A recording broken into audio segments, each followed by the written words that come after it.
Hosted by Mike, the Big Cheese.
welcome back to the Heavy Metal Mayhem Radio Show. It is Sunday, April 2nd, 2023. I want to wish everybody a happy Palm Sunday who celebrates it. I know we do. And the big news this week, my second grandchild, my first grandson, my namesake, Michael Santino Modena was born, so I want to wish the best of luck to him, my daughter, and my son-in-law. I didn't think there could be any boy more handsome than me in this world, but we got one now. He takes the cake. So there you go. All right, we got a great show for everybody tonight. A big show, a lot of guests on tonight. Carla Harvey from Butcher Babies, Glenn Rogers from Primal, and Peter Baltes from Ashrain and formerly of Accept. Got a lot of interviews tonight, so we're going to try to get through them all as quickly as possible. Get on some music in between. Right there, Metallica with Creeping Death. Because it is Palm Sunday, I have to play that. I've been trying to get into the new Metallica record, 72 Seasons. I mean, such a big fan going back to 82 when I was tape trading with a friend in California, and they sent me, the No Life Till Leather demo, and I was a fan since then. It was around 89 where I started to lose a little bit for the band, and the rest of the decades after that, I just didn't care for anything that they really did after that. Wasn't a fan. I'm trying really hard to get into this new record. There's actually some really good riffs on there, the 3-4 songs that I've heard so far. And they do bring me back to a lot of those earlier riffs from Metallica, but I just can't get through listening to James' voice. Rock, to me, killed his voice when he told him to change it during the Black Album to become more of a singer, and I just can't get into his voice anymore. His singing just cuts right through me. I know we're never going to get that guttural, deep-throated, James from the earlier records, but I don't know. I'll keep listening to it. Like I said, there's some good riffs on there. I just can't get through the vocals. All right, let's get as much music on as we can before we talk to Glenn. In about 20 minutes or so, let's do some Fortress, Metal Meltdown.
right, brand new Raven, Go for the Gold. That band never ever disappoints. Album after album, you know what you're gonna get, and it gets better and better with each one. I'm looking forward to the whole thing. We just had John on the show a few months ago. We were kind of talking about the new record coming out, but we didn't have much info on it at the time that he could really talk about because they were getting ready to sign a new record deal. But we'll get John back on here again in another month or so when the album is ready to go. And right before that, we did a little Pariah with King of the Night. All right, we're going to talk to Glenn Rogers in about 5 or 6 minutes. I'm going to give him a call. I'm going to play Final Decree. It was a band that he was in with Sammy G from Ruthless. I got to ask him what's going on with this because they were great. And he's got the new Primal record out. So I'll play something from Final Decree, something from Primal, and then we'll get that interview going. Here you go, Dark Before the Dawn.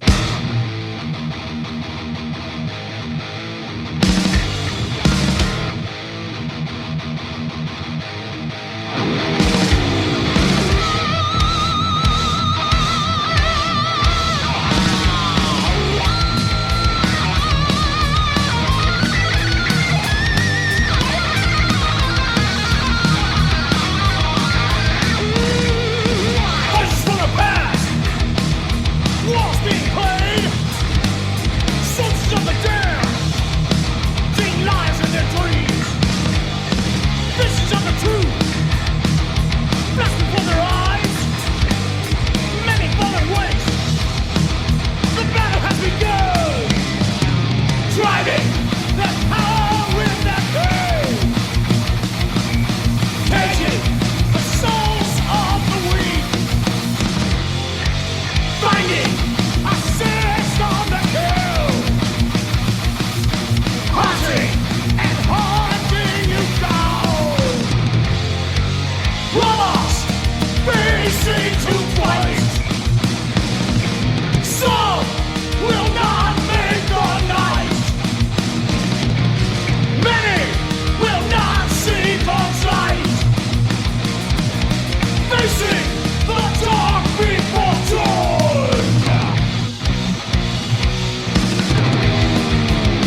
new Primal firefighter.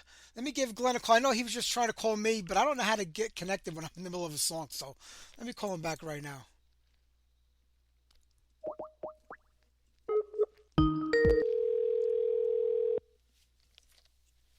Hello, Mike. Glenn, how are you? You're live on the air. Oh, great, man. How are you doing? I'm doing fantastic. I know you were trying to call in, but I was playing one of your songs. I could barely hear the phone ringing on the other side. Oh, awesome. But Awesome. it's great to have you back on. It's been way too many years since we spoke. I know. I think I was when I was in Heretic, I think, Yeah, or that's a long Deliverance, time one or ago. the other. Yeah, I think it was Yeah. Deliverance. Yeah, but I'm glad that you're making music and man, this new Primal is absolutely killer. What a great job you guys did on this record. Oh, thanks, man. It was a process. We started this like just when COVID hit. And I veered off to do my own project, and that just ended. And when COVID ended, I got Beto back, and we finished this album, and we're very happy with it. It was a lot of work, but it was worth it for me, anyways. And it sounds and it shows it's right every song on the record. Yeah, because it's been I want to say 7, maybe almost 8 years since the first record came out. And I know were you out of the band for a little while in between records? Yeah, yeah. I went back into Deliverance, and I had time off because I had a wrist injury. I couldn't play that I had to get through. I had torn cartilage in my picking or my fingering hand, and so that took about a year, to kind of iron out physical therapy and stuff like that to where I could play properly again. And basically the timing was right to finally get it back together. And, it's difficult because, Beto, our singer, lives in Miami. So, that distance kind of makes it hard, to keep a band together. But, we finally worked it all out and, got this thing done. Yeah. Well, the technology today allows bands, kind of work a lot easier from, you have members all over the country, if not all over the world playing together. But do you still kind of like it, when all the guys are together in the studio working that way? Yeah, I still do. But, since, from the first album, we were starting to build, our drummer was putting together his recording studio. And since that time, he got it completed. So we have a full-on 24 track digital studio, Pro Tools, with the full on board and all the mics and everything. And then in that same time, our singer was building his studio in his home in Miami, so he could do the vocals there. So technology and all that stuff kind of came in, and everything got done right at the right time to where it was easier to do this record. And so that's, we did everything at George's studio for the, the guitars, bass, and drums. Vocals were done in Miami, and we mixed it at Iggy's studio in North Hollywood. Guys, I tell you, when you think about it, Primal, almost 10 years together, 20 years since you worked with Hyrax. Then I go back to you with Steel Vengeance in like 88, 89 with the Never Letting Go album. And it just seems like time is marching on and these things are getting older and older. Do you feel any older as you're doing this? Well, yeah, the aches and pains are there, as I age. Can't play the thrash metal as fast as I used to, but, I can still keep up. That's why I did a couple of songs on this record that way, it's just to kind of show that, yeah, I still got it, but, it's all right. It's like wine and, it gets Yeah. finer with time, it's the way I look at it. Like you were talking about your injury a little while ago. When something like that happens, do you worry like, am I ever going to be able to play guitar again? Am I ever going to be able to do what I used to do?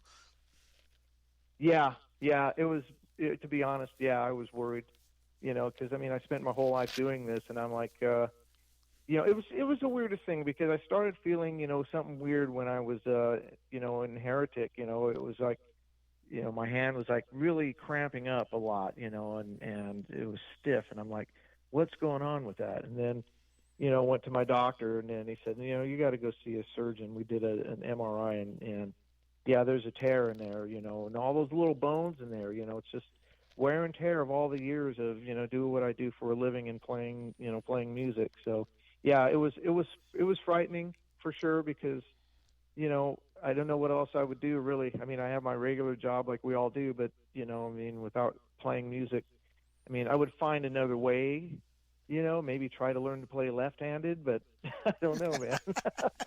Yeah, that's definitely a scary thing because that's like your life's blood, writing and playing music and everything. You've done such an amazing job over the years. I mean, I go back. I mean, you actually in Vengeance Rising in the mid '80s. Was that like the first serious band you were in? Well, no, to be honest with you, my first very serious band, I was playing in a band called England 402. Now, we did an EP, and that band was actually put together. It wasn't a metal band, it was a hard rock band that was formed by the keyboard player who did time with Steppenwolf. And one of their offshoot, how they would kind of put a band together, and so he did tours with the band Steppenwolf, and he put this band England together, and that was right at the time, just before I started doing the Vengeance Rising stuff, kind of in between metal bands. I just wanted to do something that was, had an opportunity to record, and so I got that gig. So that was my first serious band, and then right after that, we started the Vengeance Rising thing, and then that's when Deliverance came in right after that, and that's kind of how the story goes.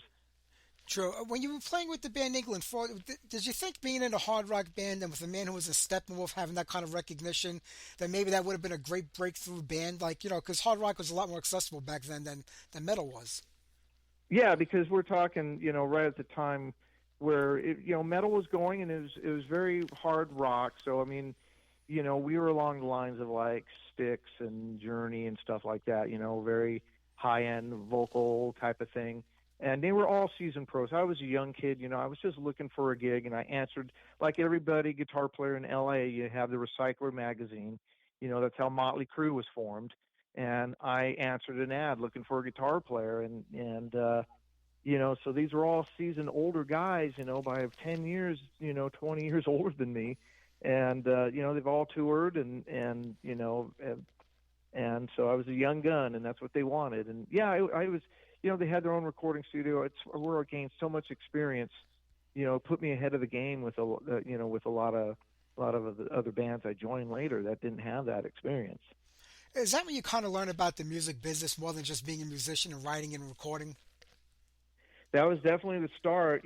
Plus I had my mentor Victor Johnson, who is a guitar player for the Bus Boys and plays with Sammy Hagar now. So that's Victor was the one who really gave me the ins and outs, because he would drag me to all these shows, and at the time he was playing with the Bus Boys, and he played with Sound Barrier occasionally, and so he would drag me to these shows, come on, check out Sound Barrier. So I was like kind of this little kid, I was a teenager just learning the ropes, you know, basically taken to all these shows with all these pros and watching how it happened. And so, yeah, that's how I learned. That's an amazing story. Glenn, you've given us so much great music over the years from so many different bands. Was there any one that you look back on and say that was a mistake and maybe I shouldn't have been a part of it, or maybe I shouldn't have, stood as long as I did in that group? For me, I think the mistake I made was leaving Deliverance too early, because we were right on the cusp of something really great happening. And, you know, at the time, because I mean, they're mainly, the first Christian thrash band, but I disagreed with the label they signed with and moved on. That's when I joined Steel Vengeance. But, in hindsight, I'm back in the band. I still play in Deliverance now and Primal. I'm kind of doing two gigs at once. And, I think maybe if I would have hung out a little bit longer, it could have been a different story, and we would have been able to break into that regular thrash metal market that we kind of didn't get a chance to. You figured out it was like, what, 85, 86 around that time when that was going on? Yeah, but it was more 87, 88, right? Right there, because we got signed, between 87 and 88, and then the label kind of took its time before we could get in there and get the record out by 89. And so Yeah. that's right towards the end of that. But the band started in 85 with Jimmy. Back then, as much as you want to get a record out as quickly as possible, because that's what your whole goal is, like to be on a label, put out a record, get signed. We never thought it was going to end back then. So if it took a year or two more, you're like, all right, we got to wait, it'll be out. Things aren't going to change. Then all of a sudden the wall comes crashing down and, our music is gone. And just like that. But do you feel that way today? Because I look at our genre today, and I don't think it's ever going anywhere ever again. I think we've kind of peaked, we've come back, and, the fans are just diehard now. And there's such younger fans compared to guys our age. yeah, the fans keep growing because it's like, dude, believe it or not, this is my first year. I took my daughter to her first heavy metal concert, and it was Iron Maiden, and it Nice. totally instantly turned into her an Iron Maiden fan. So now everything's Iron Maiden, and then it's like, well, here's your old man's record. She goes, well, I like those songs. Those are cool. I go, well, take them to your friends at school now. It's like, the generations keep going because, hard music and hard rock, it's just, there's always a place for it. There's always going to be a fan base for it because, you just love the energy. And it's kind of the last bastion of true musicianship I guess, modern music in a sense because, everything else is kind of, your pop music and stuff is very, very formulated, four chords, the same four chords that are in every hit song are the same ones they use. And, at least metal, we take bits and pieces of blues and classical and jazz and formulate, this style that we call heavy metal, so, I mean, Absolutely. it's always going to be there. Was the '90s a rough time for you musically? It was for me, yeah, in a sense. I kind of took a big break in the '90s, and I was playing, but I wasn't really pursuing, like the business. I at that point I moved to Boston for a few years and was playing in a rock band there, just having fun playing rock and roll. And then when I moved back to California, again, I just kind of was happenstance. I moved to Long Beach, and I was living next door to a friend of Caton's from Hyrax, and that's how I hooked up with Caton again. And next thing you know, I'm in Hyrax, back into the metal world. Yeah, and they were some great records you put out back then. And you stood with the band for quite a bit of time on and off throughout that decade. There was Viking, Heretic, so many groups. I mean, what is it like jumping in and out of groups that already have established guitar players, but yet you want to make yourself known? Is it a difficult challenge? I mean, the thing is, the common denominator with all these bands is I've known these guys over the years. They're personal friends like Heretic and Viking and all those guys. Ron, I've known because I was their stage tech for many years in the heyday. Grew up with Brian and Heretic. We were in school together, and so they're all like, hey, when the opportunity comes, hey, can you fill in? Hey, we need a guitar player. Sure, I mean, because they're my buddies. Let's go do it. That's kind of how it was and how it is.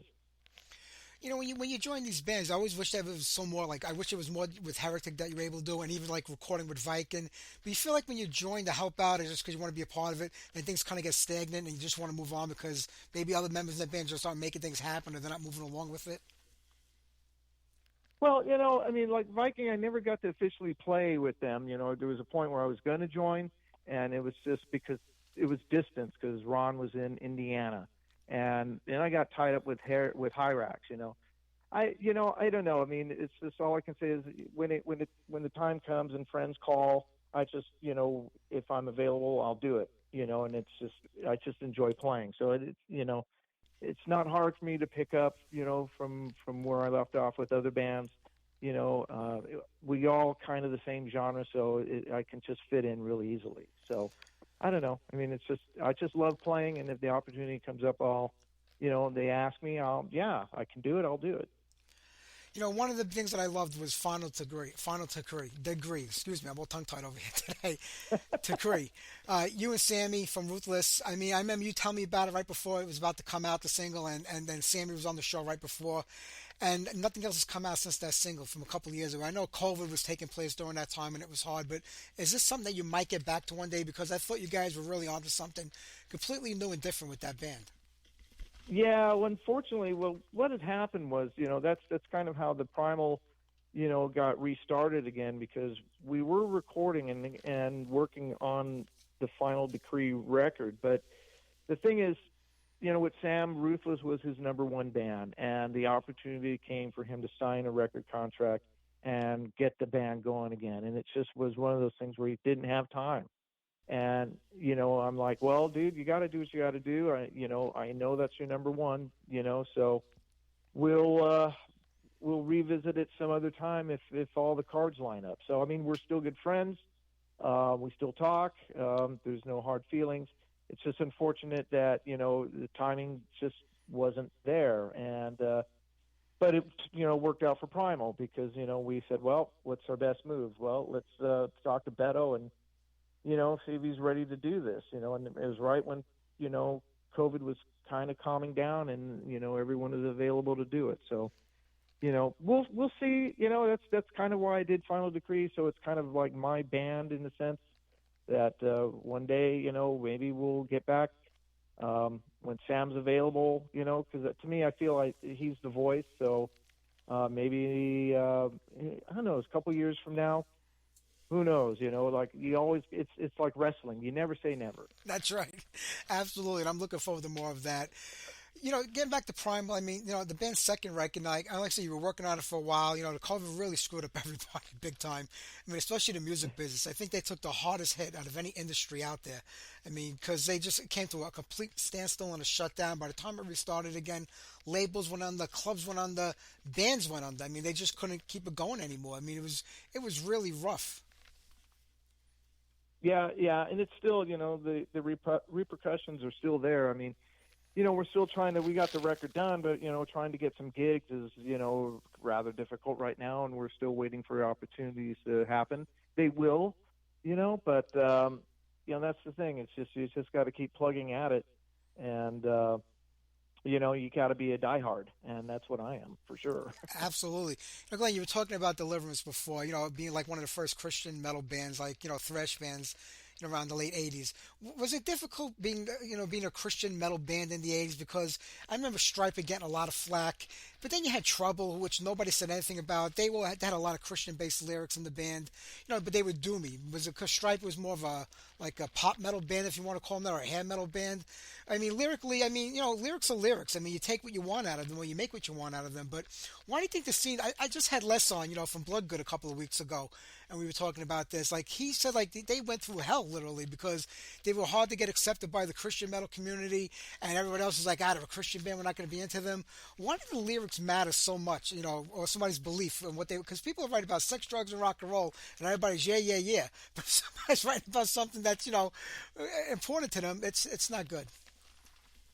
Well, to be honest, what I think it was,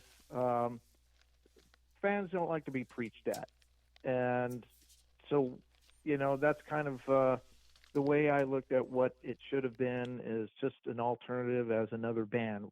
They don't really say much about the lyrics, but most of the people's thinking of, what a Christian is you're sitting in line at Iron Maiden and somebody's like yelling at you and walking up and down the line saying you're going to go to hell and all that stuff. Well, that's not really the right way to turn people on. True. That just turns everyone off. And I think that's probably really what people were, kind of battling against, when they see a Christian band. To me, it just needed to be a band, and that's kind of where I kind of had an issue with that whole issue with with Deliverance, because I wanted to be on a regular label. The whole band wanted to be on a regular label, and we got kind of suckered into being on a label that we didn't want to be on. So, yeah, you could get out there and you can beat people over the head, but I find that it didn't work, as much. And that's why you got the divide. You got the Christian bands doing Christian-only shows. And, you got a few bands that are, they're cracking that edge and getting out there and playing regular shows with everyone else. And there's never really an issue. I don't see it, So that's kind of, the thing of you got to choose what to do. And, True. And that's kind of where Deliverance was at now, because, after when Jimmy asked me to come back in the band, I said, dude, I haven't been in a Christian band since I was in your band in the 80s. So, he goes, we're just trying to make music. I go, the message is great. And, but we don't need to sit there and hit people over the head, because, it's just not going to get fans that way. And, you're defeating your own message, right? So, that's why we went to Germany and played regular heavy metal festivals, and went to Scotland, played with regular heavy metal bands, and it went really well. And, we had great audiences. So, I know that's probably what's going to happen next. I know we got one show coming up in Ohio. It was a Christian festival, but we were invited, so we were doing it. It's called the Immortal Fest. It's July 22nd. in Visalia, Ohio, and which I'm really looking forward to that show. It'll be a lot of fun. And then Primal gigs will be in and out as well, and then maybe there'll be more Deliverance shows as well. It's doing double duty. It's a lot of work, but it's fun. Absolutely. No, I never really felt like the lyrics were preachy. I mean, there are a couple of songs here and there, but any band can be preachy what they write about it, depending on what you're writing on. But I never felt it was Yeah. overly preachy. Did you feel that way with those first two records? I think the label was Intense Records back then, if I remember. Yeah, I mean it was and it wasn't. I mean the lyrics were good. But the thing is, it's just the on stage persona as well. And that's where, because we played a lot of shows with the regular secular bands. I mean, we played with Omen, we played Deliverance. We covered a lot of those shows, and a lot of it because we played with bands I knew.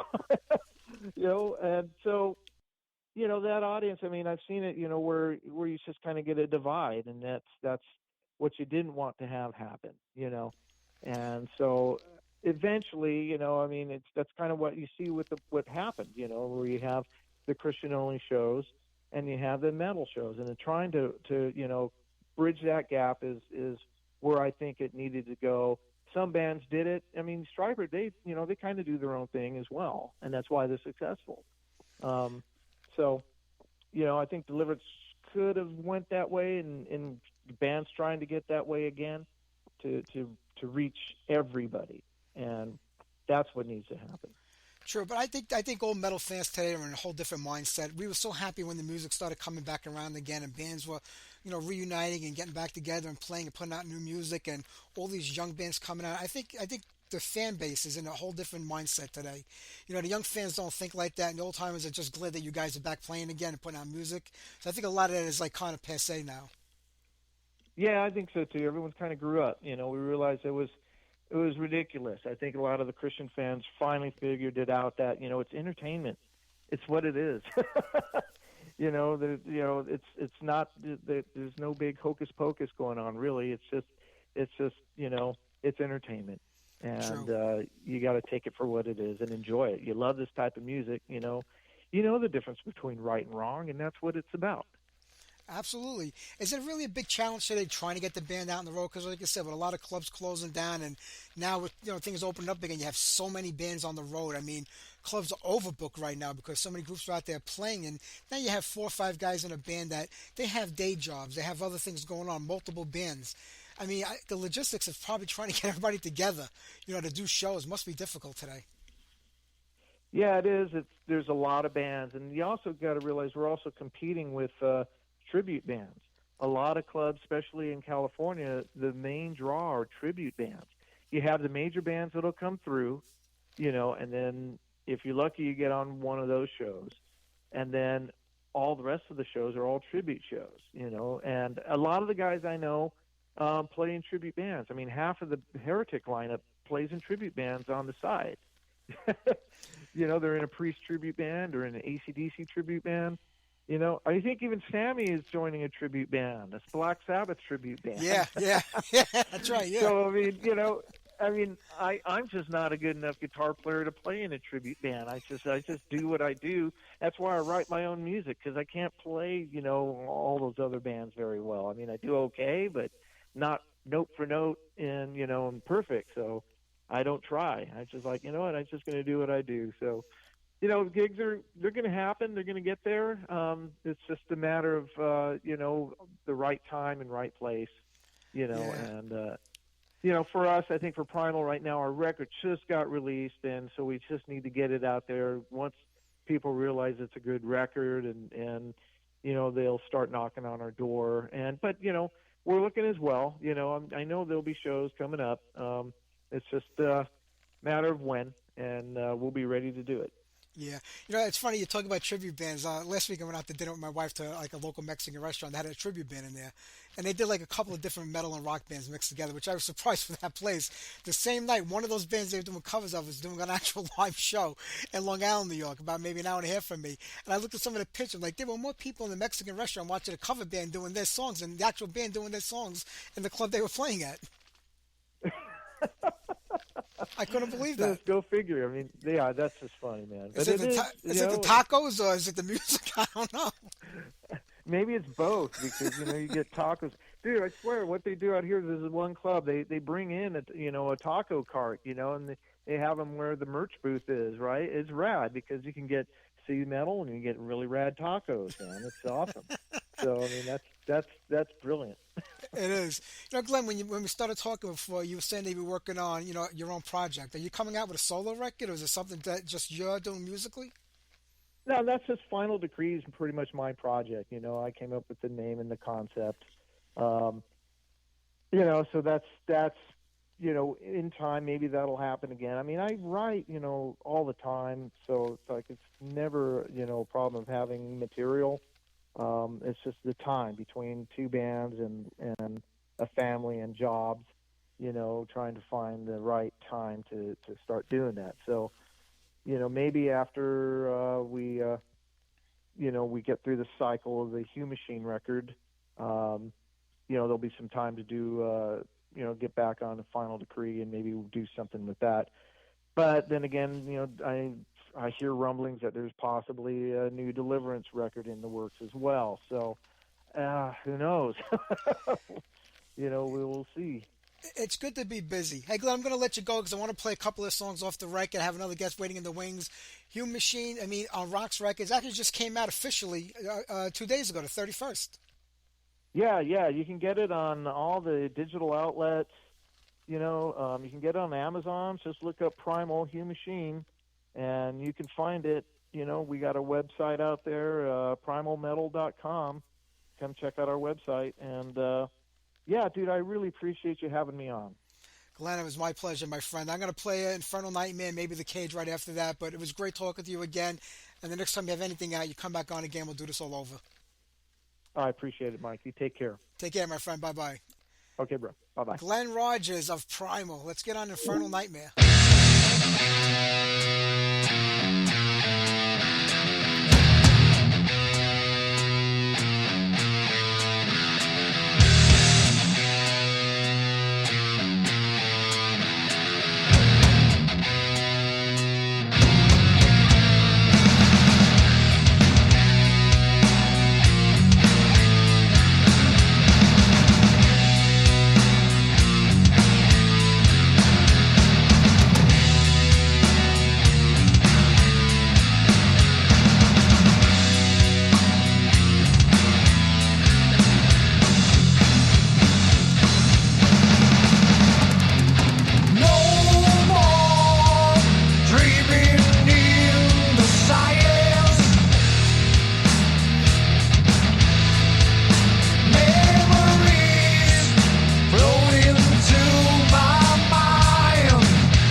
page lined up in the queue, but I didn't, so I'll get to that later on if I can.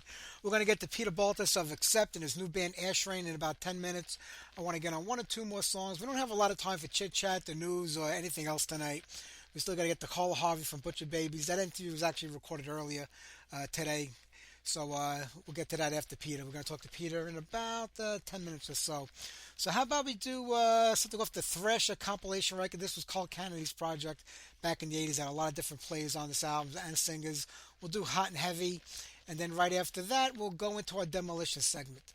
All right, so let me see what I got lined up. I got a couple of songs. I think we're going to do Allied Forces, the band out of the Netherlands. So first, let's do some Thrasher, and then I'll play one more song, and then we'll come back and we'll do our Demolition segment before we talk to Peter.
Maniacs, Gonna Make You Rock. All right, let's do our demolition segment right now. This is a band called Allied Forces. There were two bands with the same name around the same time in the 80s. The one from Netherlands, which we're playing right now, or next. And there was a band with the same name from Italy who had, I think, one or two demos out, or one demo on a split album. I really don't remember, to be honest with you. But this band was out before the one from Italy. They came out around 82. They had a pretty good run of 8 or 9 years. They got back together once in the 90s, once in the early 2000s, but nothing really much ever came out of those appearances. They had about 5 or 6 demos, I think, out, from 82 to 85. And in 1986, they had the debut record the day after. The way the band looked in the image was a lot different than the music, but I kind of dug these guys. And this song comes off of their second demo, which was called actually Catch the Demo from 1983. So let me see what song I can grab off it has the better quality. All right, we'll do Too Young to Die. Here you go.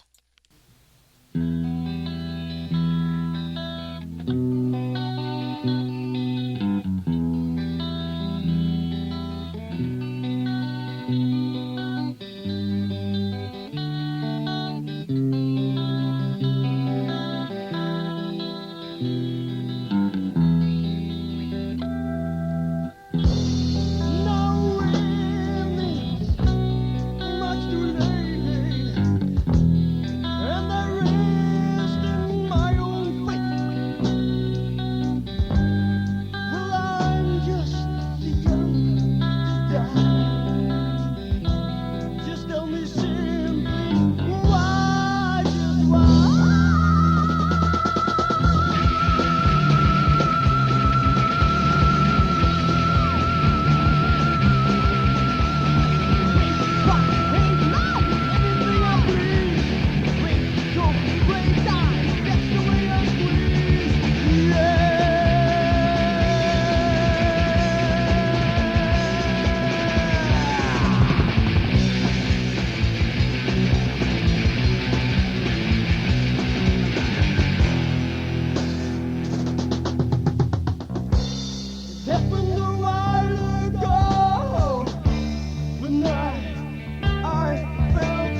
go. Out of the Netherlands, Allied Forces with Too Young to Die.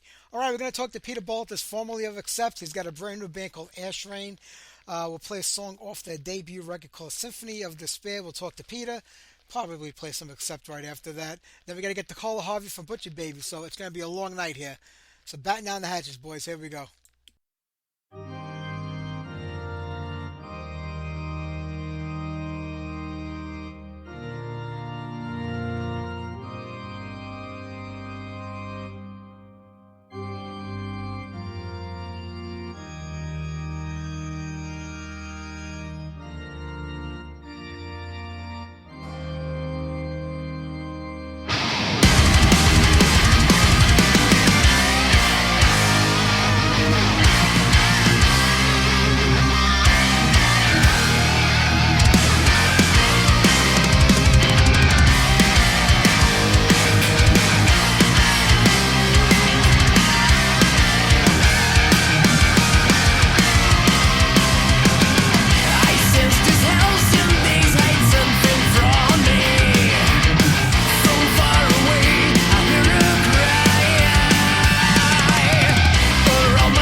Mike. Peter, how are you? Good, man. I can't see you. Yeah, I don't know how to use the video. I'm an old school guy. I don't know how. We only need the audio anyway. All righty, man. It's for radio. I'm sorry we didn't get to talk last week. The record label gave me the wrong time. Go figure. It doesn't matter. That's all right. We got you now, and I'm thrilled to have you back again with the new band. I mean, Ashrain. It's just great classic heavy metal. Yes, it is. Isn't that great? It is. There's not much of that going around anymore, it seems, but you managed to do it. Okay. So how did it all come about? I mean, it's a relatively new band and project for you. How did you guys all hook up? I think it was 2018. Nozomu was backstage. We did an Accept show in Tokyo, and he showed up. Actually, my wife introduced him to me. And then, we talked backstage quite for a while. And then we went our separate ways. And then I was like maybe half a year. I don't really recall really, but he called me and said, "Hey, could you do some bass tracks for me?" I said, "Sure." I did that. And then he produced an album for Paul Schettino. And I played some tracks on there, and then he loved it so much. The chemistry and the record company said, "Man, you should do something together." And so we thought about names, and Ashrain it was. And it works out well. I mean, is this something that you're going to keep going now? I mean, are you looking to make this like a long-term thing, or is it just like a one-off? No, we worked on that in 21 or 20 almost. So it was supposed to come out then, but because of the pandemic, it was postponed 2 years. So it's coming out now. So we're actually working on the follow-up already. That's great. Yeah, that's what happened to a lot of bands. They got kind of caught up with the pandemic. They had music edit ready to go. They all held off on it because it wasn't the right time to release it. And now they're getting ready to put out their second or third record since then. I know. It's good that you're a little in advance. That's not bad. No, not at all. But I'm happy that you got this thing going on. And like I said, it's been 5 years since you parted ways with Accept. I know recently you did some interviews where you said that you weren't happy. You felt like a hired gun. And, that was kind of disappointing when I heard that, because I'm like, you're one of those original members of the band since the late 70s. And to have to kind of feel that way, it was kind of disappointing. Oh, it was. I mean, that was because, I don't want to talk much about it, but it was the new incarnation that we started with Mark. And, for some reason, I always thought, Wolf and I, we were, in it and the same, but turned out to be that it was different, with him and his wife were controlling everything. And that wasn't just financial. It was everything, from album covers, from, if you name it, there was no input, there was nothing. And when it started being musically as well, beating a dead horse. That's what I'm saying. You're making the same album over and over. And, I had so many different ideas. I wanted to be a little more progressive, to try something different. But it was, Wolf had the idea that we can ride into the sunset with this. And he didn't realize I had a different sunset in mind. That's true. A lot of people forget, when you're in a band, it's a lot of compromise. It's a lot of give and take. Whether you're the newest guy in the band or you're one of the original founder members, you want your voice to be heard. You want your music to be heard. You just don't want to be the guy sitting there playing bass to the songs of other people. You want to be involved in the songwriting process, especially when it's you who can write music, can sing, can do it all. Yeah, and we always wrote together. That's not the point. It's just that in the end, that the wife makes decisions about music. That never should be. And it was, it was always, it's just strange, it's strange. And there were a lot of things, I mean, I don't know where the animosity against Udo came from. I never had it. He was always my friend. But in the band, I think it was Wolf and Garvey, they just had something. But then everybody else in the band just hammering him. And I told them sometimes, I said, you guys don't even know him. And you're talking about him. You don't even know him. You never met him, and without him, you wouldn't even be here. That's very true. And when they had the press release when you left the band, it made it sound like it was all good and everything was fine, and you were just going your own way. But then when people saw you hooking up with Udo and playing with Udo again, I think everybody kind of realized then that there was more to it than what they were saying. Oh, it was. I was really, really frustrated at the end, totally unhappy. And I just put it on Facebook. I said, I'm done with this. And it didn't take 5 minutes for the band as the obligatory, he wanted to spend more time with his family line. That's like the put the fire out line. So that wasn't the case, but it doesn't matter. I did great things after that. I recorded a lot of albums and a lot of things, and got to record for people in Iran and Greece, and it was just really cool. And then one day I got a call from Udo in September, and he said my bass player just collapsed on this second day of the tour. Excuse me, and it was a Tuesday. And he said, "Is there any way you can learn 16 UDO songs? We're going to play some and meet me Friday in Berlin on stage." So and I'm like, I'm certainly going to try. So I played 3 days straight, day and night, learned this stuff. And in Berlin I was on Friday on stage. And then that took 3 months, this tour. Took us all over Europe, all South America. And I had, a long time on the bus with Udo. We sat every night, we talked and reminisced how great it was. And it struck me like lightning, when you sit next to Udo and you play, how being authentic, what that means. Now, I never knew what that means to the audience. You can't, unless been away for a while, and then all of a sudden you're introduced to it again myself. So that voice, that is, when that comes out, that's a legend. There's nothing else you can say. That when he opens his mouth, it's over. That's true. There's only a handful of vocalists that really have that kind of impact. You have Ronnie James Dio, like Bruce Dickinson. There are a handful of them. I think Udo is definitely in that class of vocalists that when he sings, he commands the stage. Yes, and it just captivates. It captivates the audience as well. But you play better. I was immediately thrown back to when we started. There was no difference. He did the same thing back then. It was the same guy. It looked a little different, but besides that, the power that comes out of his voice, he's 70 years old, and it shakes the stage. I mean, it's incredible. It really is. I mean, do you think when you first got started in this business that you would still be doing it 50-something years later? Was that like even a thought in your head back then? Because there really was no heavy metal scene when you got started. You guys were kind of in the beginning of it and forming something that was relatively new.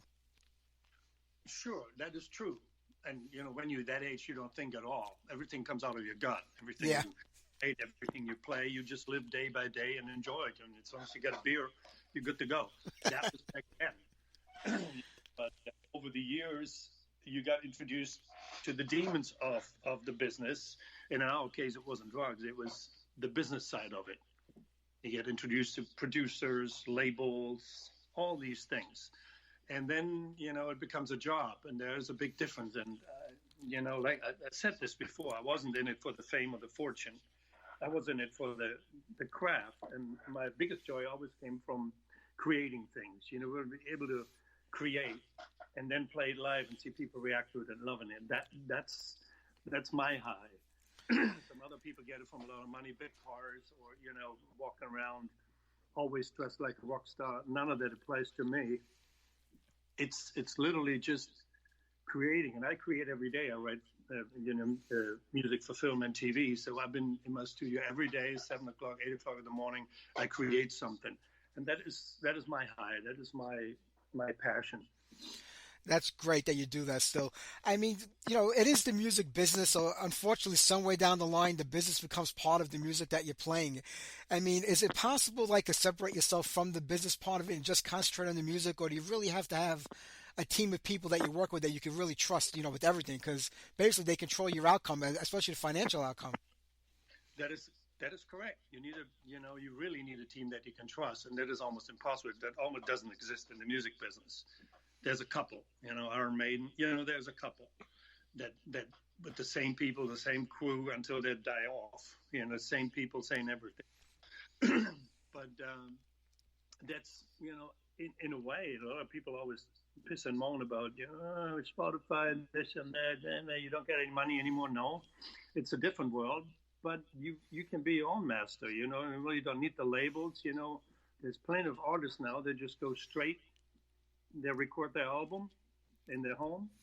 It sounds great, and they go right on, on social media and walk that route, and it works well for them, So the times have changed, but if you go with it, I think it's joyful. Is the change easy for you? Was that something you always like willing to go with? Because when you came into the business, getting signed to a record label and a major label was like it was like the king of all things. Like you couldn't wait for that to happen, and that's what you wanted, that support from a big label. Like then you said today, you have these major bands that are doing everything on their own again, like they did when they were kids. They're handling their own recording and their own output and putting out their music. And so, is it better to be in complete control and not having that label backing you up, where the label also was the ones that kind of changed a lot of bands because, well, we want you to sound more like this band now because that's what's happening. We want you to sound like that band because that's what's selling records right now. That is absolutely correct. And yeah, back then, I mean, there was a time of MTV, so you made a video that cost $100,000. You go on tour, you needed tour support. The record label put that money out, but they took it away before you got a penny for your album that you sold. And there was no real accounting. You never knew if that was right or not. It was a crapshoot.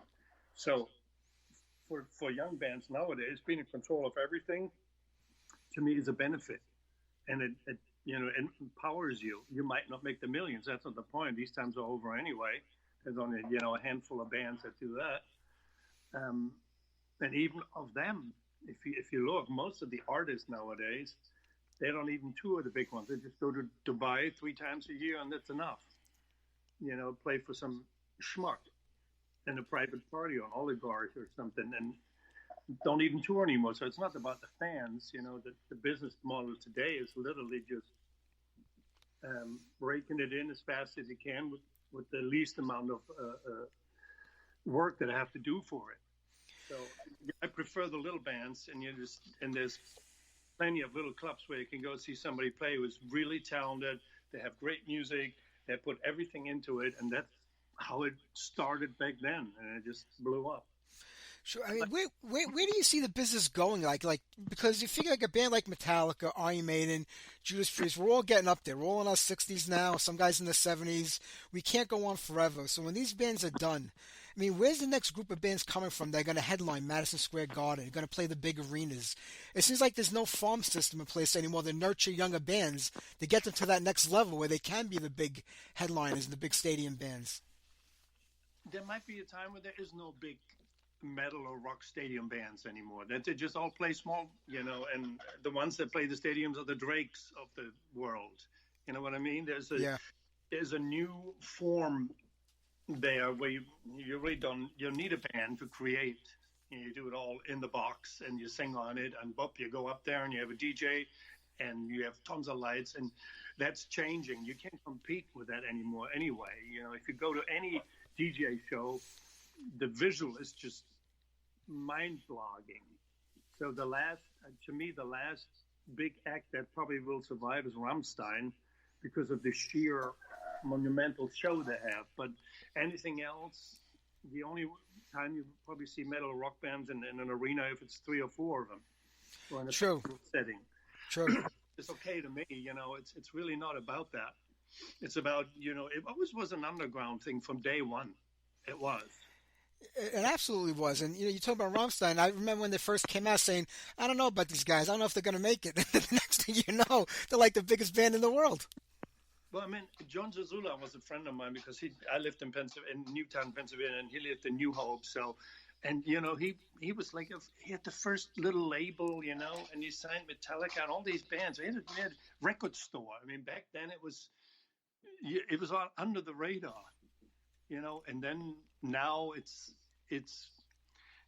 mainstream, but then the music suffers as well. So I'd rather see something really hardcore, somebody coming up with something new. Like, I hate to plug it, but it's my son's band, Howling Giant. They're 3 guys. They have their own studio in the basement. They work day and night on their music. They tour. They do everything themselves. And they found a niche, and they sound totally different than anybody else I've ever heard. And they're great. So it exists, and there's tons of them that are out there. I mean, The Who, the Mongolian band. Whoever thought the band from Mongolia with instruments comes, and yet they're great. It's just inspiring to me. It's true. I think a lot of these bands get kind of lost in the mix because it's so much going on today musically, and so many platforms between, like I said, Spotify and Facebook and all these other social media sites. It's kind of hard to get through it all to find these little diamonds in the rough that are out there. That is true, and that's the only way you can really, make it somewhat. If you play these little clubs where actually people go, on their feet, pay money for a ticket, go in, have a beer, and see you play, and enjoy that part of the performance. Anything else is just generic, you know. They don't have, people don't have stereo systems anymore, so everything is listened to on little, iPod, AirPods, or whatnot. It's all compressed MP3s, so it's not even about the sound quality anymore. Nobody gives a shit about that. That's true. One thing that always amazed me, besides just being an amazing bass player, you're a fantastic singer. And I always wondered, how did you get the lead vocals on some of those early Accept records? When they had Udo in the band. We wrote these ballads back then, and they didn't just fit Udo that well. But we had them, so we only had a certain amount of songs. You didn't have like 40 songs to choose from. You had 10, 11. Yeah.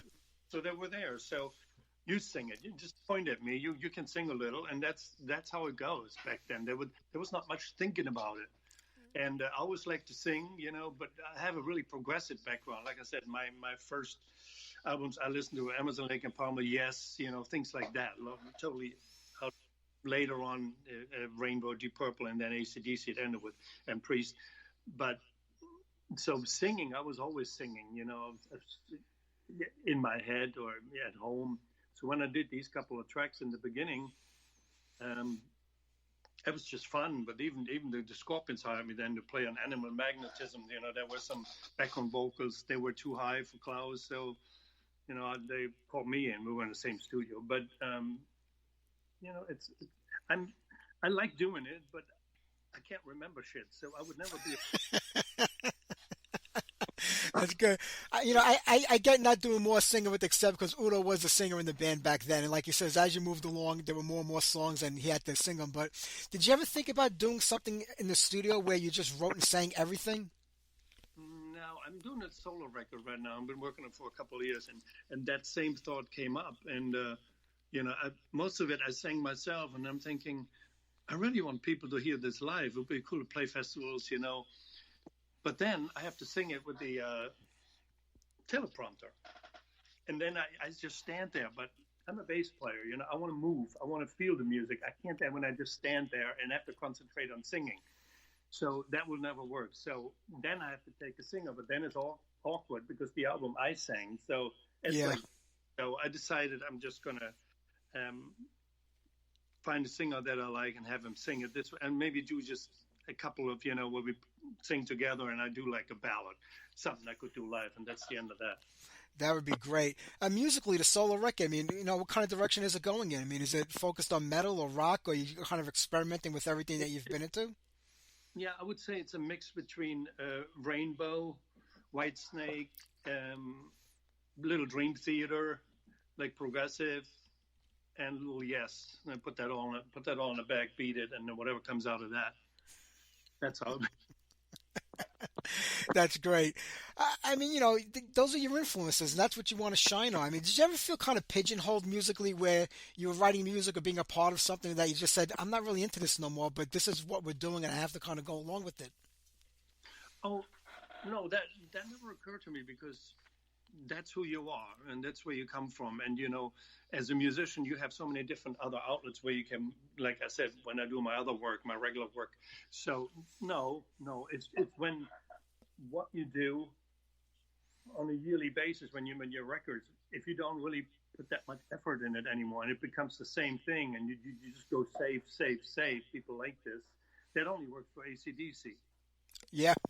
And even there were times like, yeah, come on, you couldn't, So, but no, I really like, where I come from, and I like the way I grew up musically and what we did over the years. It made me who I am. When I joined the band, I played 1,000 notes a minute, and they told me, hey, just play one and pedal, hit it as hard as you can, and just stay with the bass, boom, boom, boom, boom, boom. That came my signature sound. They call me the heaviest right hand in metal. That's my thing. And to this day, it doesn't matter what I play, but as soon as it says 1, 2, 3, 4 and a start, the only goal I have is just create this immense groove with the drummer, and then anything else on top can just shine. Don't care. Oh, absolutely. I mean, if you kind of go back to the beginning days of Accept, those first three records from Accept, I'm a Rebel, and Breaker, they really started to define the sound of the band, and I think the entire scene in general, because 79, 80, 81, it was all emerging, it was all new, but when Restless and Wild came out, and Fast as a Shark broke, I mean, I don't think anybody ever heard anything like that anywhere before. That was probably the fastest song ever written at the time. I mean, when you guys were writing that, did you realize you were doing something so completely new and different than anybody else out there? We had no clue. I can tell you, we had no freaking clue. The only thing we had is, for some reason, we had a ghetto blaster you could record with. I remember that, and we put it somewhere in the room so you you got a little bit of everything in it because we played. Remember, we would rehearse with Marshall stacks full up. I mean, it was insane. Yeah.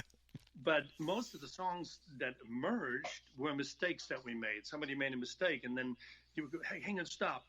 What did you play? Of course, you don't remember. Nobody remembered. So we had to go back on the little rewind and then try to figure out what that was. And that's how these songs were created. And, Stefan, he loved double bass. He loved John Bonham. And Fast as Shark, it was just a try. Did a little faster and see how fast we can go. I mean, that's as simple as it was. There was no thinking behind it, ever. Wow. I guess that's the best way to write music. When it comes out naturally and you're just coming up with it on the spot, it's better than when you pre-plan it and try to make it happen and make it work. Oh, sure. And then, Udo wasn't that much of a melodic singer back then, so we had to create that. So that's when the guitar, we do things like that. We put them in to have some sort of transition to another part. That's the only maybe genius back then that we came up with, to have these things, and they kind of became a staple of what we do. When you listen to Accept songs, they always have these transition guitar melodies, and then the whole part or something, where we can all sing. We couldn't sing really, but we can do that, So put a couple of guys together, give them a couple of beers, that sounds like us. And that was that. But back in the day, I played on the first Dokken record, Breaking the Chains, and then I had played with Don Dokken and John Norum, so I had a lot of rock influences. And that's when Nzomo sent me the first tracks. It was like, man, this is like the 80s. That's like 80s on steroids. That sounds like, I don't even know, it sounds a little bit like Dream Theater, a little bit like Dokken, a little bit like Motley Crue, but all on steroids. And the singer, Lurie, is just out of this world. I mean, you don't hear that anymore nowadays. That's true. You just mentioned Dokken, and I don't think it was up until recently people didn't even know that you played on that single, the Breaking the Chain single. It was only over the last few years that people started realizing that. Yeah, because it was an overnight thing. Michael Wagner was recording, and they weren't happy with all the bass tracks. So the bass player went to bed, leaving the next day, and he called at noon. He said, "Hey, can you learn these songs? Come in when he goes to bed and play them." So he played them overnight. And that's the end of it. Never heard, that was the story. Wow. I mean, when you go in there, was it just strictly to record the bass of the songs, or was there something on the table that said, maybe I'll be a member of this band or join the band? Was that? No. I was with Accept. We were in the same studio. Yeah. No. I was just did that. And but it was interesting. Even then, it sounded different. And Michael said, this is how different it sounds. Now we have like a Dokken record with a little Accept influence. Just because you play bass, you can feel like. Very, very true. And that was Dokken's first, record that came out, that single. I mean, when you first heard the music to it, did you say, hey, these guys got a shot at making it? I think there's something here. Or did you say, this is really nothing to the song? No, I actually like it. There were some really good songs on there. I have to say, that's a great record. And I never saw a guitar player like George Lynch in my life. That didn't exist. It was like, that was before Eddie Van Halen. Sure. It's incredible. So I was honored. I was starstruck actually, because I was a kid back then. And like, this guy walks in and Mick, Wild Mick playing drums, and it's just crazy. I can imagine. Pete, with Ashrain now, Requiem Reloaded is getting ready to, it's coming out.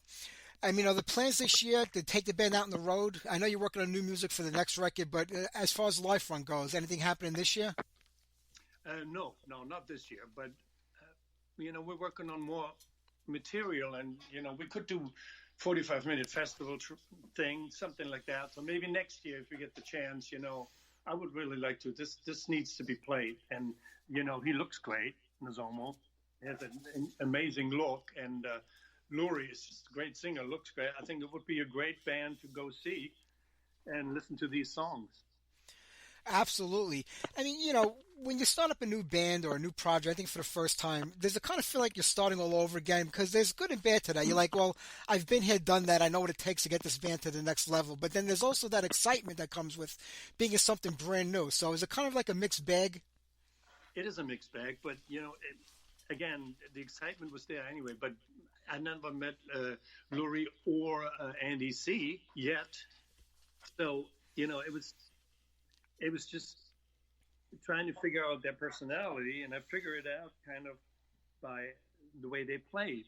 Where does it come from? Where, what school is he from? And it's kind of nice that you, in a way, don't even know the person. So you have no thoughts about that. You just literally have a piece of music and play, and then later on you get a picture to it, and one day I'll shake his hand and we talk. But it's an interesting dynamic to dive yourself into this music and try to figure why did he play that? Okay, and then you go with it, and there's almost doing this there, and he's singing this. So it took me a long time. I really made sure that I did the best that I possibly can, and I sometimes I took 4 days for a take. I just did it again and again, tried change this, and then listen to the vocals again. But it's going all the way up here. That's stupid if I play here. Let me just stay, you know what I mean? Give them that space and then come back after. So it was a dissecting of music, and then once I had it all down, I went down and played the whole track, through, and to give it a live feeling, and it was great. It was a lot of work, but it was very, very different. Yeah. Do you adapt well to new technologies? Because, when you first started, all the band members had to be in the same room to write songs together, to record together. You threw ideas back and forth. You maybe corrected things that you heard that weren't right. Where today, everybody's swapping files. You have members all over the world that are in the same band. And so is it easy maybe that way because you're not really dealing with the personality in person? It depends. Sometimes the personality and the person, and that makes makes the music unique. That makes the band unique. It gives them that certain sound. Iron Maiden have a certain timing. It's never on a click, but it's there. It works. So is AC/DC. If you listen to individual tracks, you're like, that's not in time, but it doesn't matter. At the end of, when you listen to the whole track, it's perfect. So you have that dynamic. On the other hand, you go in the studio and you have 5 people and it goes on tape. You have to play together. And there's a lot of excitement in the first take. And after the 5th, you start resenting the guy and make the same mistake, And then the snare spin has to be changed, and ding, ding, and then guitar strings, And then the vibe is gone. You don't have that here. When you have a track, you can dive in, and you could even, like I did, continue the next day with fresh ears. Because after a couple hours, sometimes you're like, I'm too deep into this. I really have no judgment anymore. So you can just walk away. And with fresh ears, you do it in the morning, and it comes right away to you what you need to do. That is the luxury we didn't have back then. So they both have pros and cons. True. With the new Ashrain, are you kind of following where the last record left off, or musically you kind of taking it in a little different direction? Oh, I asked them to. I said, you're from Japan. You have some great instruments, some great music over there. Why don't we do what we do now? But go out of the box a little bit and include some of these sounds and some of these melodies, like Japanese style, and incorporate that. And that's what we're doing, and it's starting to work out very well. That's great. Peter, I remember the first time I saw you live, I want to say it was 1984 at L'Amour's in Brooklyn, the rock club in Brooklyn you guys played. That was the first time I saw you live, and I think back then how every band from Europe wanted to come to America to make it big in America. That was like the place every band wanted to break. And now, 4 decades later, every band wants to go over to Europe, and especially Germany, because that's where everything is at today, or South America. It's amazing how things have shifted over the last 4 decades from one country to another. Was it that big of a deal back then for you to break in America and make it big here? Sure, it was a big market because back back in the day, if you look at Europe, um, there was no Russian market, there was no Eastern market. You just had literally Sweden, Denmark, Holland, Germany, and then even in the South, you wouldn't play like Spain, Italy, where it was warm, Greece back then. Yeah. No, there was not much there. So America was everybody's dream, and for us, because the Scorpions were over there, that was it. And the first tour we got offered when we signed with Sony Records with the Kiss Unmasked tour, and that took us 3 months. And on that one, we played Radio City. We played at 9 o'clock. It was a family show. There were like 3,000 guests and family. So we were done at 9, and we packed up and we went over to L'Amour's and played at 2 in the morning another show. That was that show, I think. Yeah, that was the one, probably. Yeah, everything at L'Amour's was at 2 o'clock in the morning. Yeah, couch back there when nobody wants. Yeah. But for us, and then after that we went straight on with Ozzy for 4 months with Jakey Lee. So that was our introduction, and it changed us. Not always in a good way, because we then all of a sudden we were writing an album in Vermont. It didn't make sense. All of a sudden it was like, you need an American singer. Udo was pushed out, kind of, and we need more, and that was all wrong. And then that was almost the end. Should have never done this. If we would have stayed with Udo, we probably would be all together right now and still being a huge band. But you listen to some other people, and I told you that before, and that's what happens. Yeah, it's always the outside influence that makes things go wrong. Well, you usually live a silver lining. It just disappears, and then you just float. So that's true. I mean, those 2 big tours. I mean, Kiss and Ozzy. I mean, was that the first time the band was on that kind of long scale big tour like that? Yeah, I mean, we only had one tour before that. We toured with Priest in Europe, and it was Priest, us, and it was Def Leppard, High and Dry, first album, the 3 of us. And that was it. And that was the next one. Anything else before was just single gigs that we did. So we never were on an airplane. We didn't speak any English. I remember the Rockefeller Center, standing on the 30th floor at CBS Records, looking down, and I see this gigantic line about Radio City. I said, what are all these people? I said, it's Menudo. Menudo playing, but we didn't eat for 3 days because they put us on the Holiday Inn, and back then the conversion rate was three German marks, 3.80 per dollar. Yeah. So at the Holiday Inn, the breakfast was $26, and it was always 90 German marks, so none of us ate. So we got Rochester, New York, backstage at the first catering. All the funs of being on the road. Hell yeah. Well, opening for Kiss and Ozzy are probably like 2 night and day experiences, I mean, Ozzy had his wife Sharon manage things, and we all know how it goes when your wife gets involved with the band business, but it must be like 2 different experiences open up for Kiss and Ozzy. Well, it's enough to write a book, but I won't, because, I really believe you. Some of these memories, they're just for yourself, and nobody needs to know. It's always some sort of a uncomfortable or unfair thing to somebody else. You just tell it because you can, but you never ask permission, and so I refrain from that. I take that to my grave. But it was a learning experience, I can tell you that. I'm sure it was. Hey, Pete, I'm not going to keep you, man. I appreciate talking with you today. I had a great time, and what a great album this Ashrain is, Requiem Reloaded, and I know we're going to have a new one. Do you think it's going to be this year, or are you holding off till next year? Probably next year. Because I'm still doing. I just got a call who asked me if I can do. They still don't have a bass player. If I can do Japan and Australia, so I'm going to head up in April doing that, and then I got some other things coming up. So I'm a busy man till maybe the end of the year, and I want to get my solo record finished. So lots of things to do. I'm looking forward to the solo record, and I hope you stick it out with Udo, because it's great seeing you 2 guys back together again. It would be amazing to have more new music from you. You never know what can happen, so you just kind of take it day by day. That's what I'm doing. But you never know. I mean, I'm really comfortable there. They're really cool guys and very respectful, and it's just it's just an awful lot of fun. And he does. I think we do 1 or 2 shows as Dirk Schneider. That's where we just play accept songs, and it's set list. It's just dream set list. So it's going to be a lot of fun.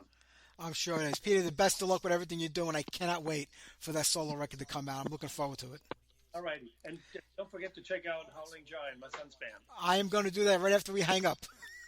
Okay, man. Take care, Peter. Bye-bye. Take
care.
I wasn't going to play that song, but I had to because that was the fastest thing I ever heard back in 1982 when it came out. What an amazing song and an incredible album.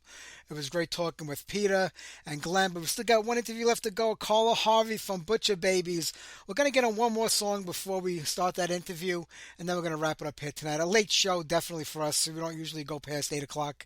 But we have a lot of guests this month. There's no show next week, so I want to wish everybody right now a very happy Easter Sunday. Enjoy your holiday. We'll be back the week after that. We have Christian Logue from Savage Grace on the show on, what is that, the 16th?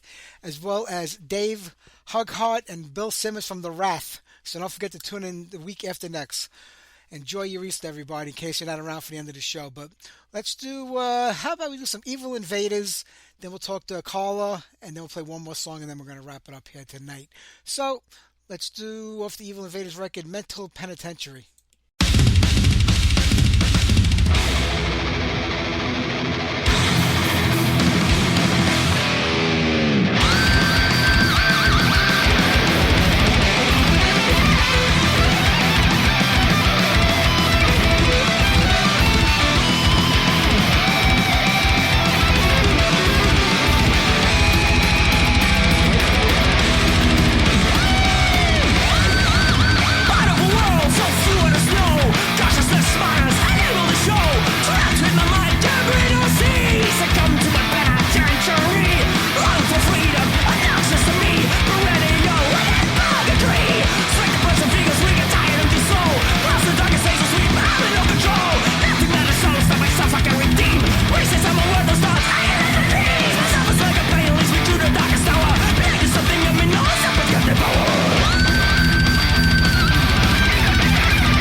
Let's get to Carla Harvey. How are you?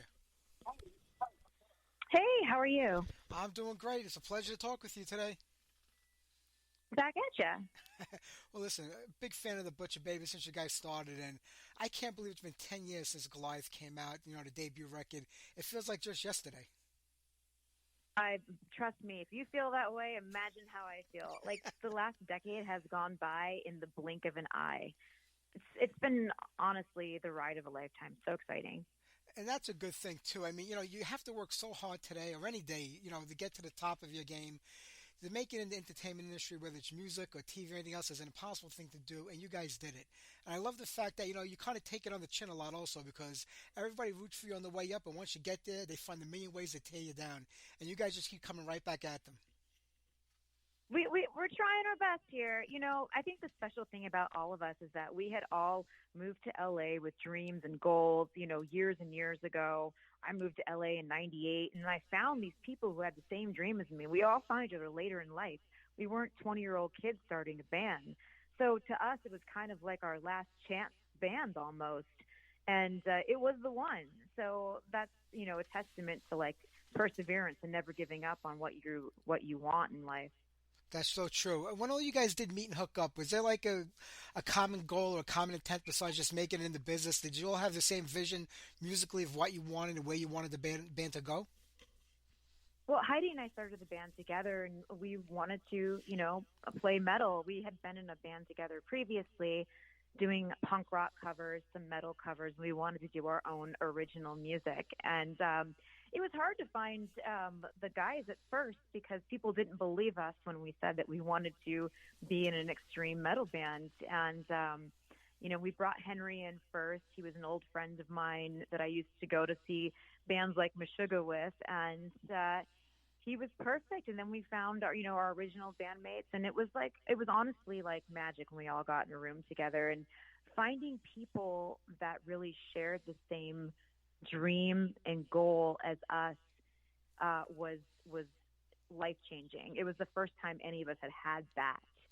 And like I said, we were all on our last chance band, and we didn't really have, we knew we wanted to make music together, but we didn't have that goal of we want to be worldwide famous and go all over the place. We just wanted to make metal music with our friends, play local shows, and see what would happen.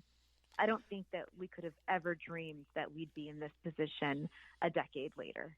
It is impressive. And when did you feel like, that you made it? Or do you ever feel like you made it? I mean, does there come a point in time you say, we did it, we got here? Or do you just say, we still got more to go? I think all of us are in the same mindset that we love to grow and we love to, try new things and keep going and trying to better ourselves.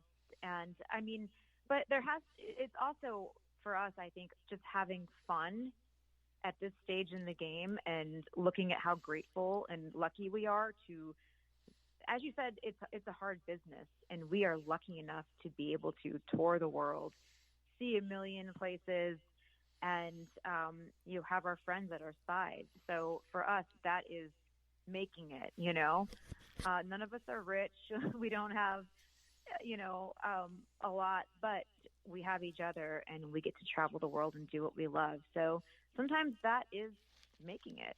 Yeah, absolutely. Well, you said you and Heidi got this thing going years ago, and you're both the lead singers, and sometimes a stage can be too big or too small for one lead singer. Did you guys kind of know each other's place in the lineup and where you belonged on stage and how everything would work out vocally between the two of you? When we write songs, we kind of just have a feeling like this part is Heidi's part, this part is my part. Sometimes we switch it. We never really argued over parts. We let each other shine, and there's not really an argument. There's no jealousy, there's no weirdness. There's room for both of us, and thank God that we have each other. To be honest with you, I can't imagine having had done this by myself over the last decade. Having my best friend by my side has been incredible. It really is, especially when you guys are united in what you're doing, and it always appears that way on stage and on music. And I know we're going to get a new record this year. I'm really excited about that. It's been 5 years, I think, since Lilith came out, and I really think that album kind of defined the band and where you were musically at that point in your career. I think Lilith was an incredible. I love all of our albums for different reasons. There's not one that I go back and listen to and cringe or anything like that. I love everything. Everything is an evolution of who we are, and this new album coming out just furthers that evolution of Butcher Babies. True. I mean, people say that it's like a mixed bag of nuts. You never know what you're going to get on a Butcher Babies record because your tastes are so varied and you show it on every album that you put out there. But it is Butcher Babies in the end, and you know by the sound and the style of the songs, but yet each one is kind of a little different than the last, even from song to song.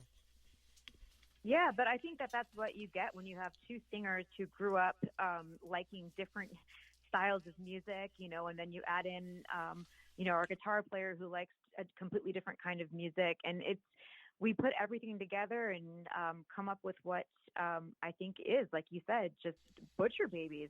Everything's different. And you know what? The best thing about it is we have this great fan base that allows us to explore everything that we want to explore. Not every song has to be, a certain formula for our fan base to love it. They actually like the fact that we kind of, fly by the seat of our pants sometimes and just do what we want to do in the moment. It's true, and you just released your first love song, Beaver Cage, if that's what you want to call Beaver Cage.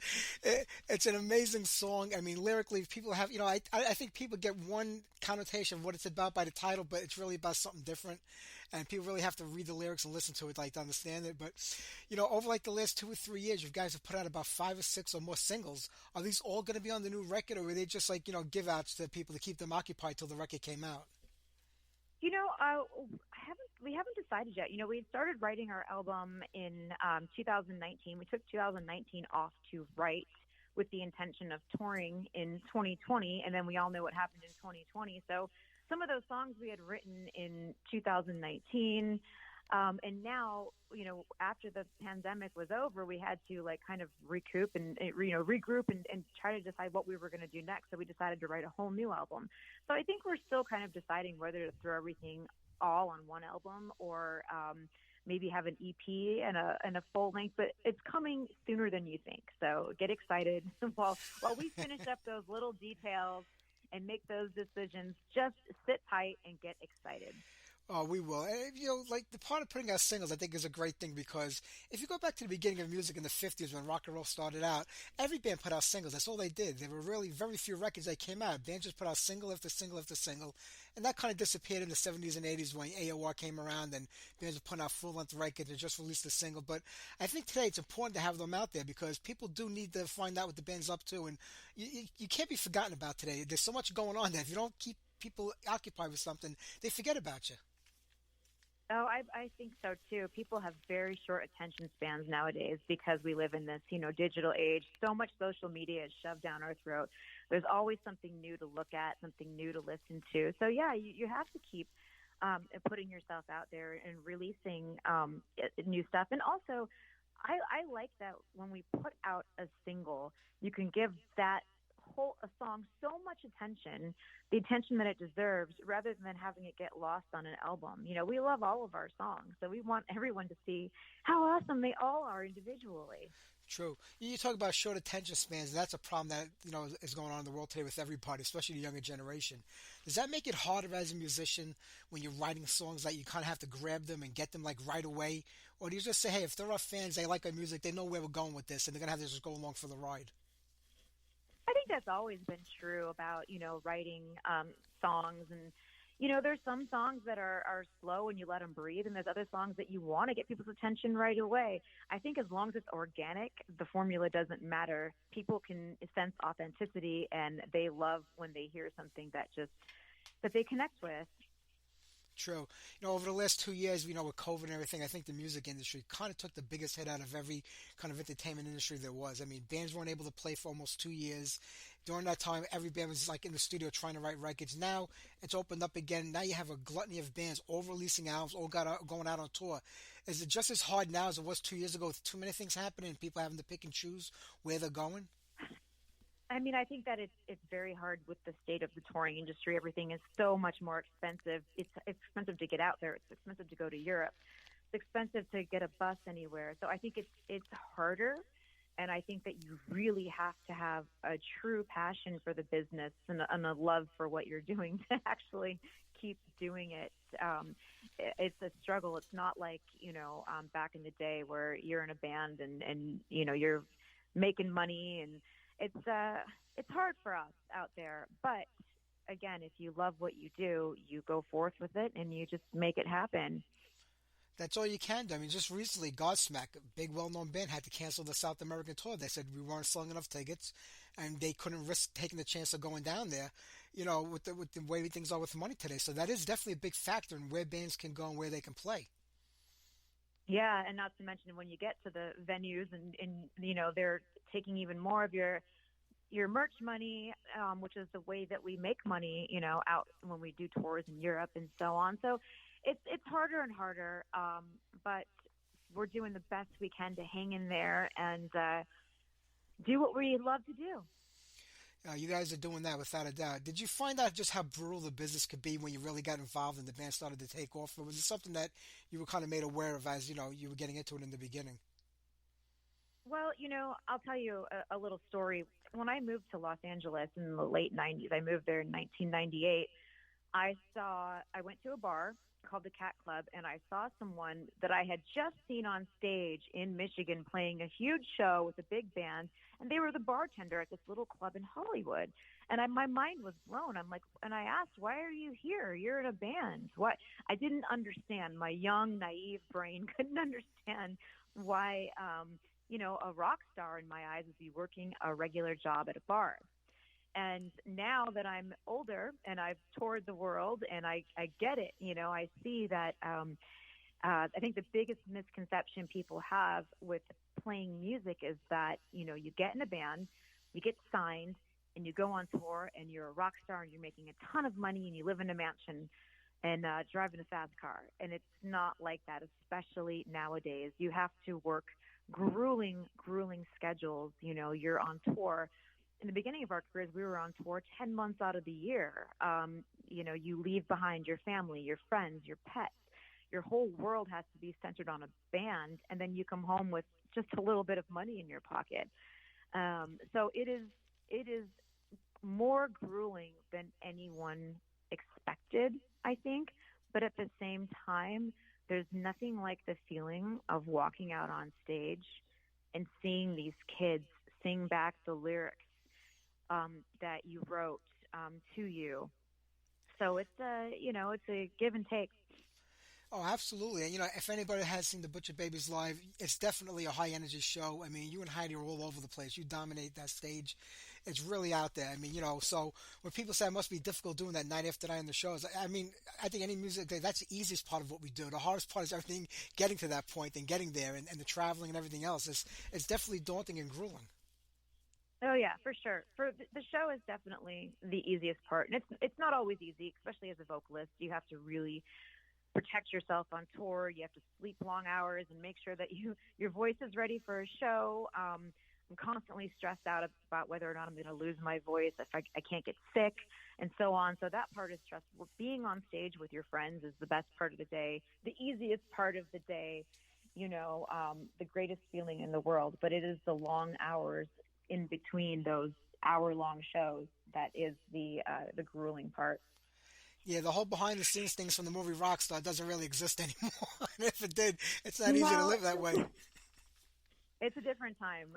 We definitely have never been able to live that way on tour. Everyone has, I'm sure, these fun party nights on tour, but for the most part, especially as our music got a little bit more intricate, we really have to take care of ourselves and baby ourselves so we don't, again, get sick or break down on tour. True. I think another impressive thing is that you've managed to keep the same lineup for almost the entire time. It was only over the last couple of years that I think the bass player and one of the guitar players left, or the drummer and the guitar player left the band.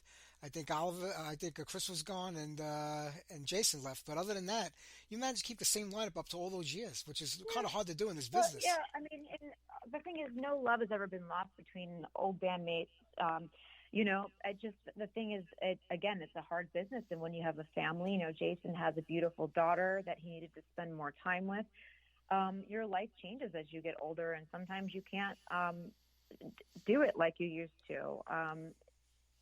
Again, people have financial responsibilities that they have to attend to, and they can't just get in the bus and travel the world anymore. So as we go on, things change, but that's part of growing, and we deal with it. That's true. What do you guys got planned for this year? I mean, hopefully the album will be out by the end of the year, but as far as live shows go, anything planned as far on the touring front? Well, the album is coming, and we have another European tour in June, and something very big is being announced tomorrow, actually. Ah. So get excited about that. I have to I look would and tell wait. you right now, but I'm not going to leak it. No, you can whisper it. No, don't do that. I'll wait till tomorrow, and we'll find out. But other good news is you and Charlie have an art show coming up here in a few weeks. That must be exciting. The first time? Yeah, I'm so excited. So we have our first duo art show in Los Angeles. We did a great duo art show in Chicago a couple years ago. I've done a couple on my own, but I love doing art shows with Charlie. His first art show was with me here in Chicago, so he's new to doing the art shows, but not new to creating art. He's been creating art his whole life and been behind the designs for the Anthrax albums forever. So it was during the pandemic we started creating art together, and it was such a beautiful, intimate experience. We decided to start doing these shows together. So April 15th is going to be really exciting. We've got tarot card readings, open bar, a red carpet. It's going to be a party. Nice. The fact that you're both musicians, you're artists, you kind of go through the same thing with your bands. It must be nice to have somebody that you can lean on and talk to and really actually understands what happens and goes on, in the worlds that you live in. Yeah, it is.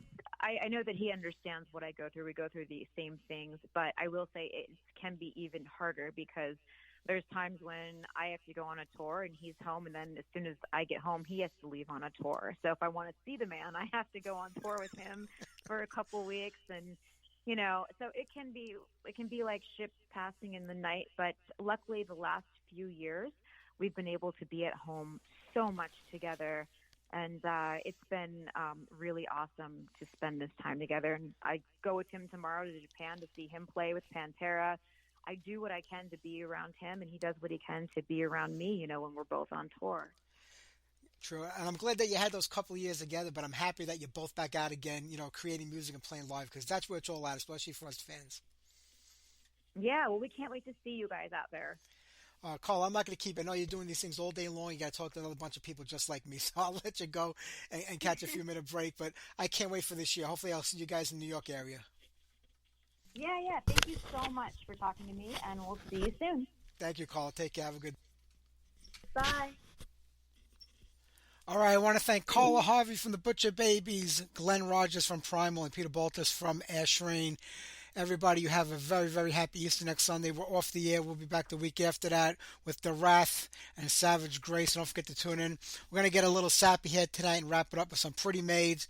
I want to send this song out to my brand new grandchild, Michael Santino Modena. This is Enter Forevermore by Pretty Maids. Take care, everybody. Have a happy Palm Sunday today and a very happy Easter next Sunday. Take care. See you in 2 weeks.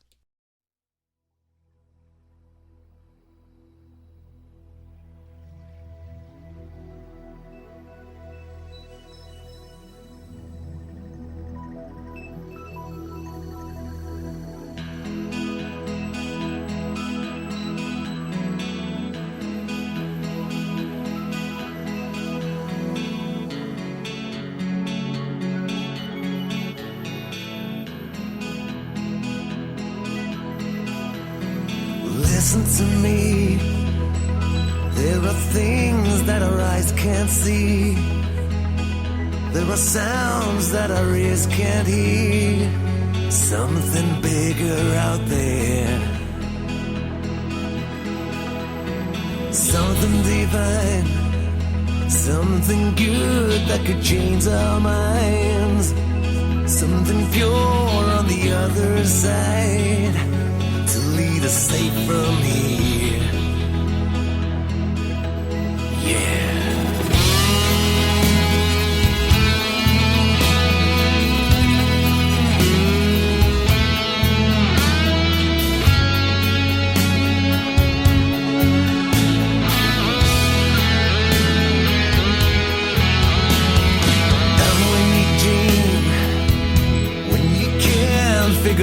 what it means. You know some things can only be seen by the eyes of the blind.